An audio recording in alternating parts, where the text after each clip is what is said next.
Hey there, and welcome to another Together Again. I think this is our fifth one this evening. I've been looking forward to it for a little while.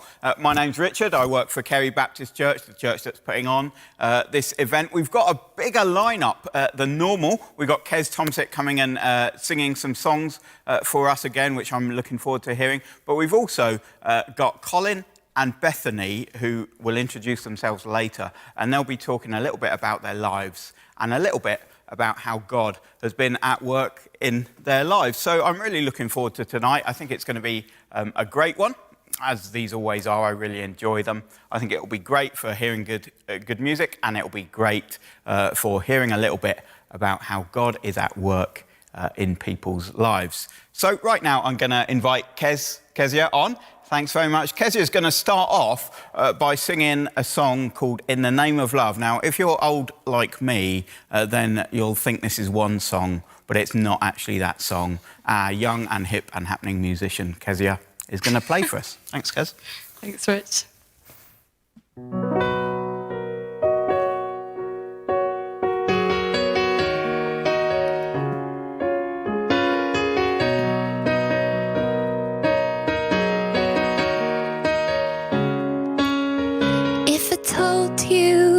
Was only gonna hurt if I warned you that the fire's gonna burn. Would you walk in? Would you let me do it first? Do it all in the name of love.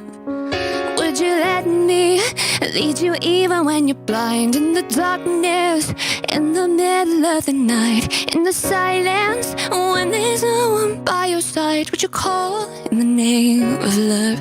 In the name of love. Name of love, in the name of love, name of love, in the name of.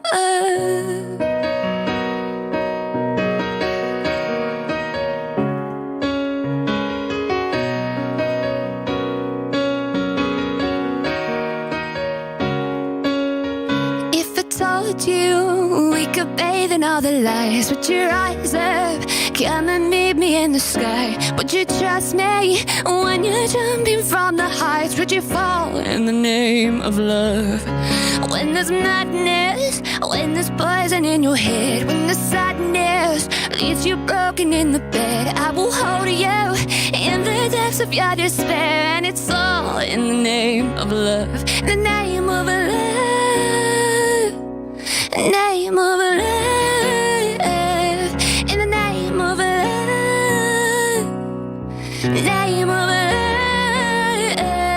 the name of.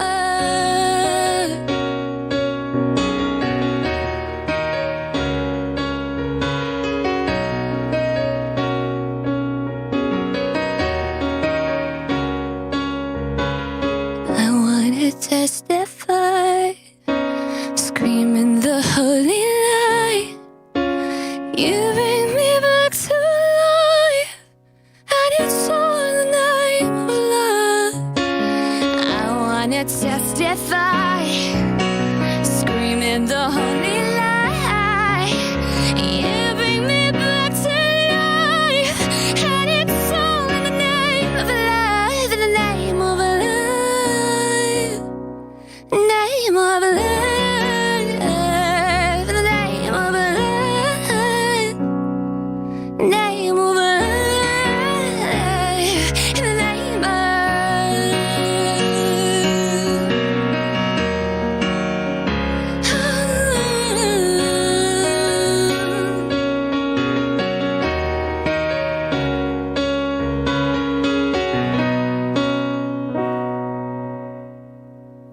Thank you. Hey, thank you so much to Kezia there. Lovely song. And we've got a couple more songs coming up from Kezia later on in the evening as well. Well, we asked in the comments, let us know where you're listening in from on the Facebook comments. Do let us know. So far, it's a pretty local affair. The first Together Again that we had, I think I remember we had someone listening in from Colombia. Now, we've not quite managed that. We've managed Woodley and Caversham, which are kind of both in the region of Reading. So if you're listening from further afield, do let us know. But if you're listening from Reading, do let us know that as well. So it's lovely to see Emma Powell, it's lovely to see David Simmons, it's lovely to see lots of people tuning in. Do share this if you'd like other people to hear about how God has been at work in Bethany and Colin's lives. And having said that, Colin, on you come, please. Thanks very much. Now, Colin, hi. It's great to have you. Just a first little question, Colin. If I said to you, In the Name of Love, would you be thinking of that song? Wouldn't be the first one that come off the top of my head. You'd be thinking of the U2 song. Maybe, yeah. Yeah, probably. That's because we're both a little bit old. Well, little bit, yes. Probably not as old as some of our viewers tonight, but a lot older than Kezia. But anyway, Colin, tell us a little bit about yourself. So I'm Colin. I'm from Glasgow, and born and raised in Scotland, and played rugby for a big part of my life. Started when I was 8, when I was a chubby little lad, and kept playing all the way through until I was 29. And through that time, just played professionally for Glasgow and for the Scotland Sevens team, as well as some time playing abroad in Italy as well. So that kind of took up a big chunk of my life. When I was 24, I'm now not 24. I decided, I became a Christian when I was 24, and then from that, really things started to really change in my life.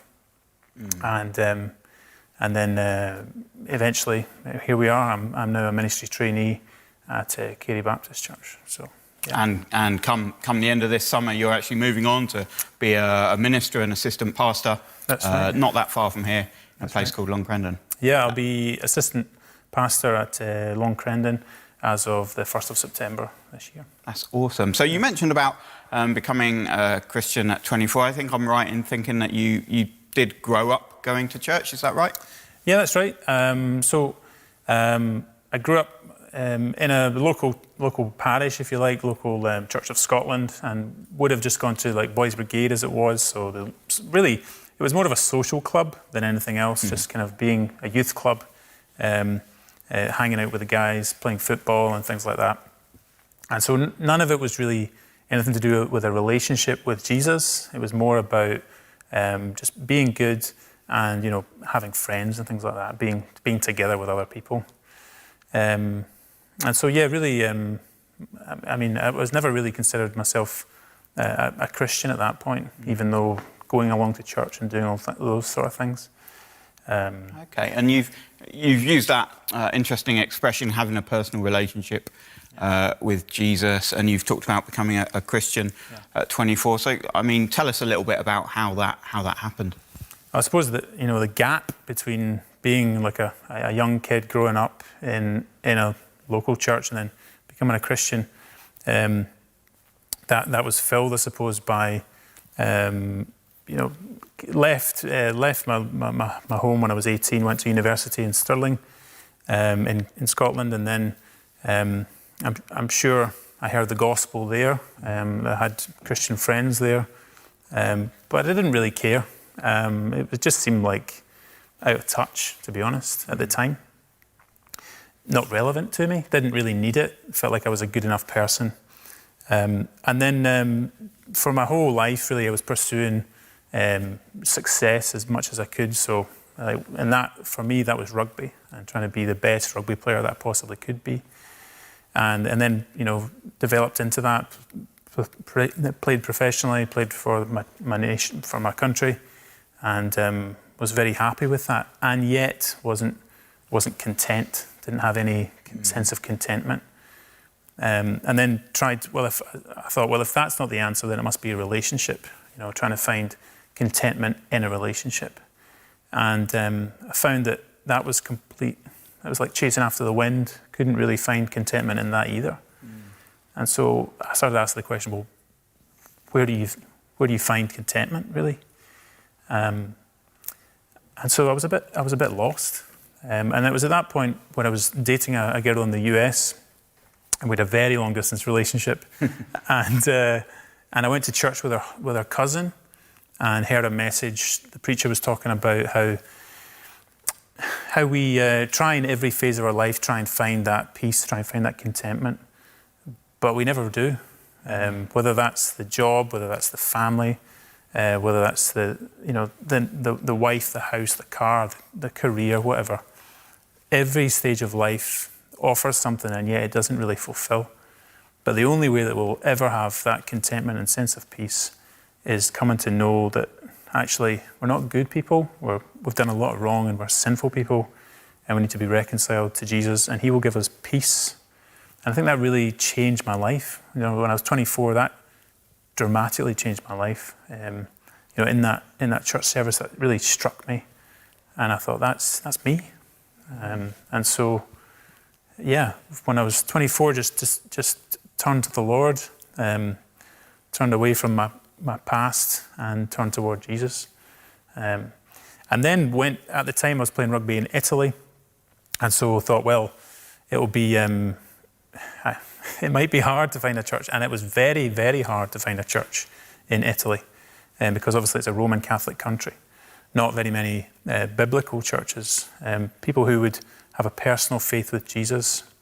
And so what I felt was it was like being parachuted into a foreign land where I didn't know any Christians, I didn't know any people that went to church, I couldn't find a church. So that was a very difficult time, very lonely time, honestly. And eventually found a church and just walked in and asked the pastor if he could read the Bible with me. So he said, yeah. And then since then, came back to Glasgow, shared my faith with my parents, and my dad's come to know Jesus since then as well, despite going to church like me. It was all about tradition, not about personal faith in the Lord, in Jesus. And so, that's been a progression. Not easy, certainly being a rugby player, being a Christian in a rugby team is not easy. But by God's grace, I've been able to continually pursue him. And that's been wonderful. Absolutely, wow. And so, that's great to hear actually not only how trusting in Christ was, so transformative, but also actually how being part of a local church was so important for actually growing and living as a Christian. Yeah. One last question, Colin. You mentioned right at the start, it's kind of, Christianity seems outmoded, seems kind of irrelevant. Now that you've become a Christian, can you pinpoint maybe one or two things where being a Christian has made a difference in your life? Yeah, I think really for me it's a sense of peace, knowing that God loves me and that I don't need to prove myself. I don't need to show how good I am at the things that I do, but I know that the Lord loves me. Not because of who I am, but despite who I am. And that's wonderful. Knowing that just gives you so much peace in your life. You don't need to chase anymore. You can be ambitious, but with the right motives. And actually makes you work harder, but for the right reasons, So that's been something which has really transformed and changed me. Yeah. That is fantastic. Well, thank you so much, Colin, for sharing so much of your story with all of us here. And Kezia's going to come back on and she's going to sing another song for us now. Thanks, Kezia. Thanks, Rich. And this next song is Everybody Wants to Rule the World.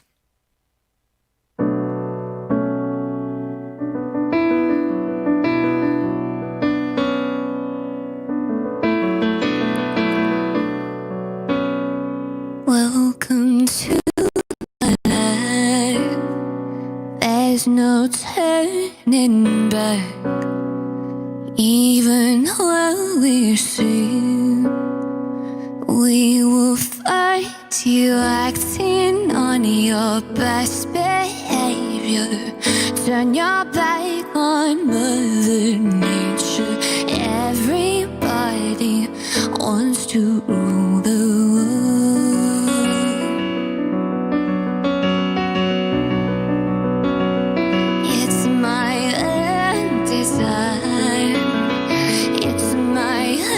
Remorse, help me to decide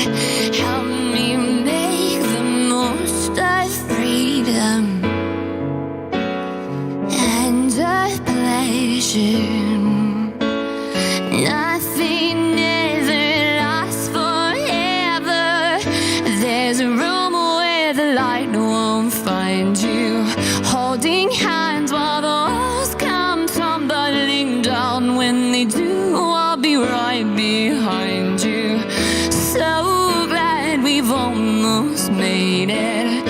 So glad they had to fade it. Everybody wants to rule the world.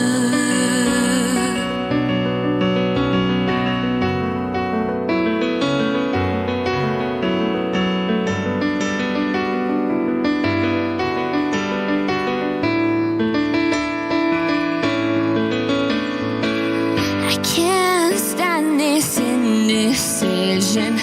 Married with a lack of vision. Say that you're never needed. One headline, why believe it? Everybody wants to rule the. Everybody wants to rule the. Everybody wants to.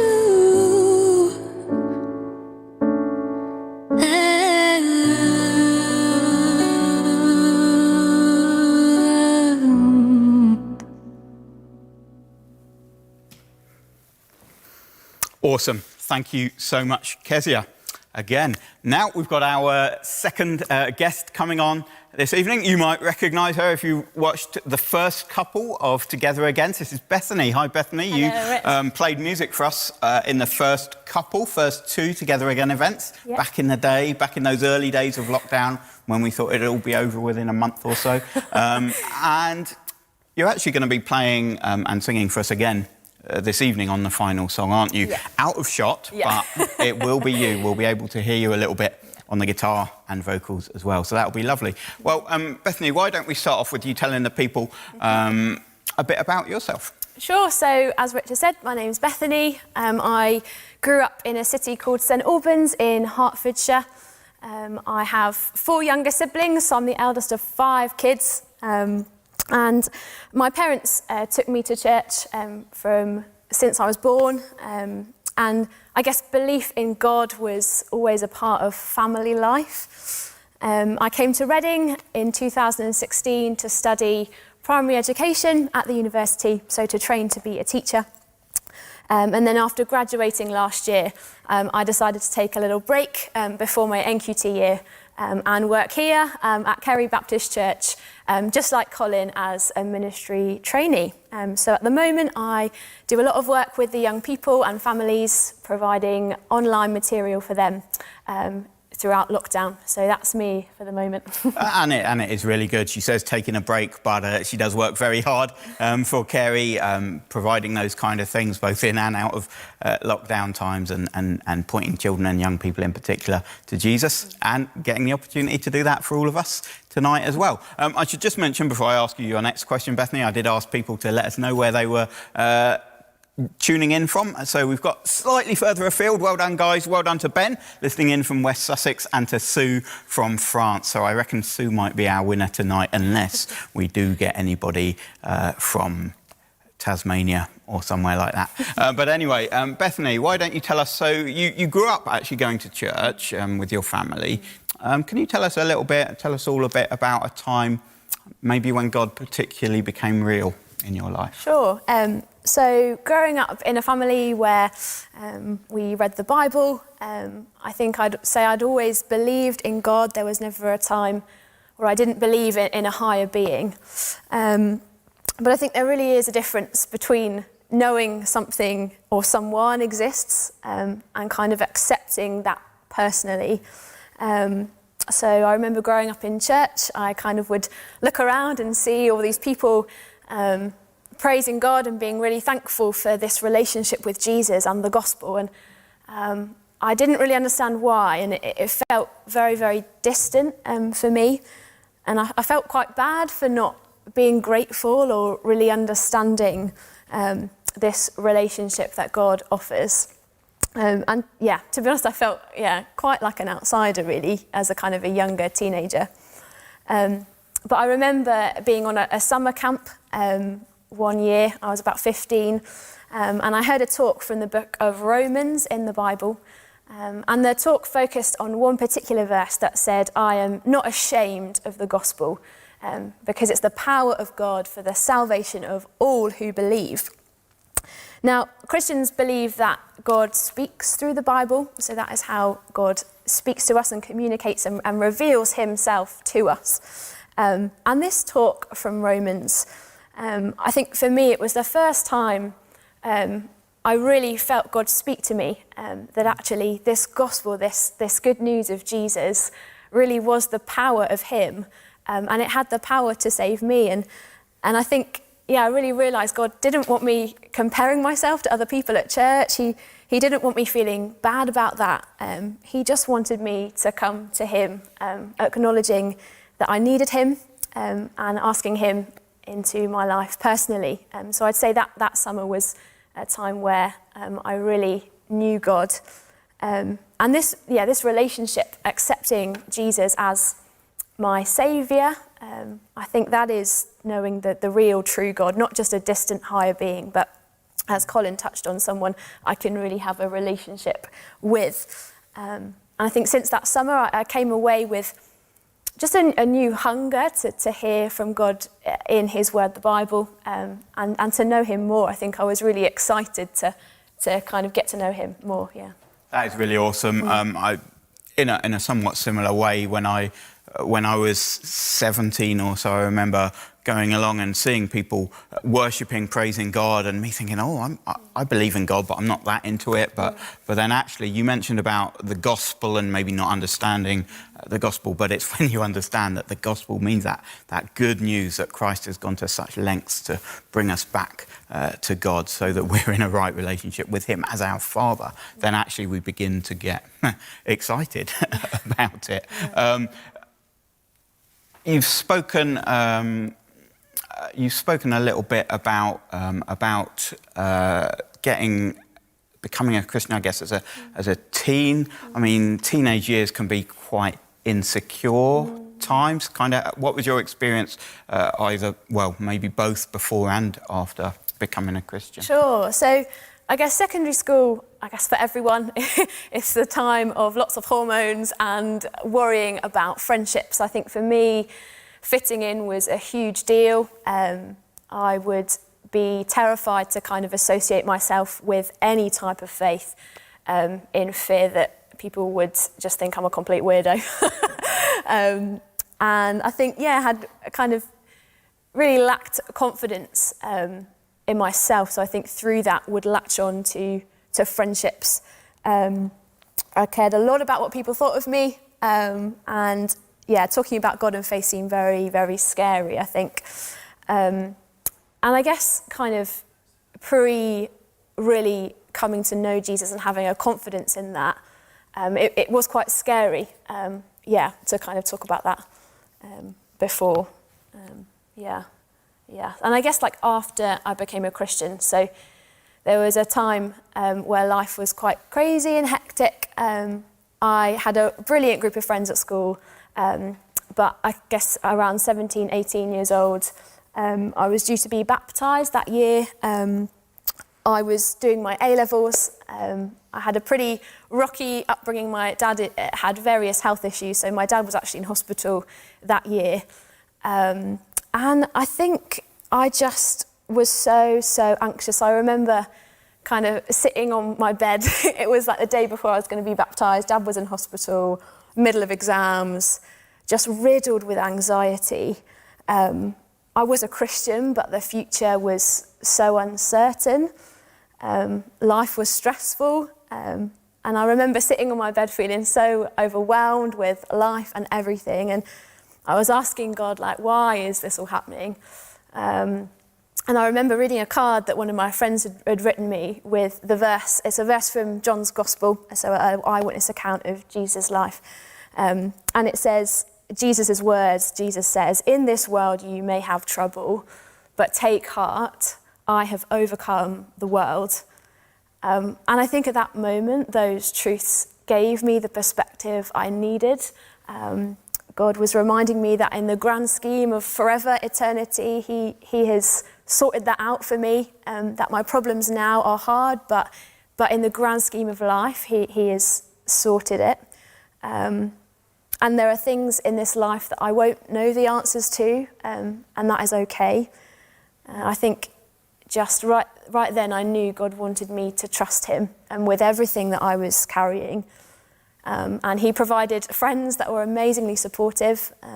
My dad did recover from hospital, and God knew what I needed to keep me going. So I think that was a time when I think knowing Jesus and knowing God as my Father really made a huge difference, because it enabled me to cope with things that I don't think I would have been able to otherwise. Yeah. That's really awesome. Thank you so much, for sharing so clearly. We're in a world with so much insecurity at the moment, aren't we? And so much that people might be feeling anxious about. So let's say that there is someone listening in and maybe they're particularly feeling anxious right now, whether it's about job and career, whether it's about perhaps a relationship or about their own health or the health of a loved one. You can't say everything, of course, but what would you say? What would you say to someone feeling insecure in one of those ways? Sure. I think two things really. First of all, I'd really encourage you to talk to someone, whether that's a Christian friend who's invited you this evening to watch online. Why not chat to them about worries and anxieties? It's been as Richard said, it's been a really tough time for everyone, I think, in different ways. You're certainly not alone, so please do talk to someone. And secondly, I've got here a little book of John's Gospel. So this, the verse that I spoke about earlier about Jesus saying he has overcome the world, is taken from this Gospel. And I'd really encourage you to just read a true account of Jesus' life. There are 4 Gospels in the Bible, all kind of accounts of people who lived with Jesus. And I really think if you read it and just make up your own mind about who Jesus is, because if Jesus is who he claims to be, he not only cares about our anxieties and fears, he really is able to do something about them, which makes a huge difference, and he has done something about them. So I'd say read it, get involved, get to know Jesus for yourself. Yeah. That is fantastic. Thank you so much. Bethany, well, in a moment, Kezia is going to come back on and play for us one more time. And, of course, you're going to be playing as well in that song as well. And just to introduce that song, well, we've heard about Colin, how he kind of chased after certain things, whether it was rugby or relationships. We've heard about Bethany kind of thinking about that insecurity, that then actually finding Christ, that really helped with that. Well, this last song, All I Once Held Dear, Built My Life Upon, that really kind of picks up that theme, particularly in the chorus, where you'll hear them singing, knowing you, Jesus, knowing you, there is no greater thing. So I hope that you get to listen to this and think, yeah, actually, I've heard from Colin tonight, I've heard from Bethany tonight. It's clear that for them, there's no better thing than knowing Jesus. Perhaps this is something I need to investigate for myself. Thanks very much, Kez.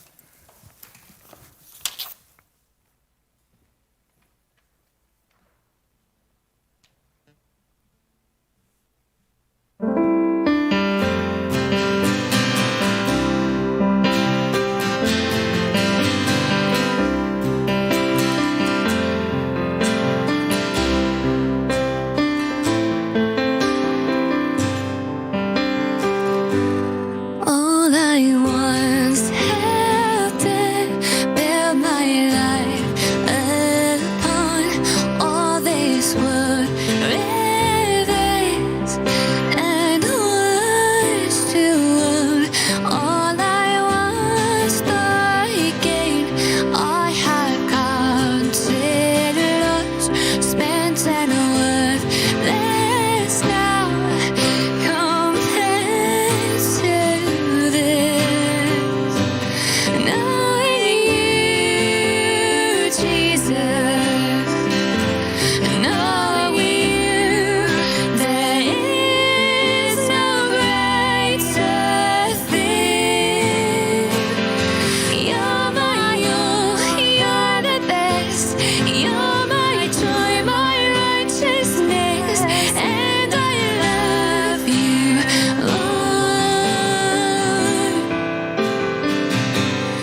Thank you so much to Kezia and to Bethany there as well. And thank you actually so much to you for joining us this evening. Just as we go, can I mention one thing to you? Bethany spoke briefly about this. John's Gospel, this eyewitness account of the life and the death and the resurrection, the return to life of Jesus. This actually transformed my life as well when I was 18 years old, reading this for myself, finding out about that love that God has shown us in the Lord Jesus, and finding out that relationship that he brings us into with him through Jesus. And it's a really awesome thing to read. Can I encourage you to read this? At the bottom of the Facebook page and at the bottom of the YouTube video, there's a link to where you can read John's Gospel online for free. Or if you're someone that prefers physical copies, that's absolutely fine. Get in touch with us, email the office or message us on our Facebook page, and we will get one of these to you again for free. Well, thank you again so much for joining us this evening, and hope to see you again soon. Take care. God bless.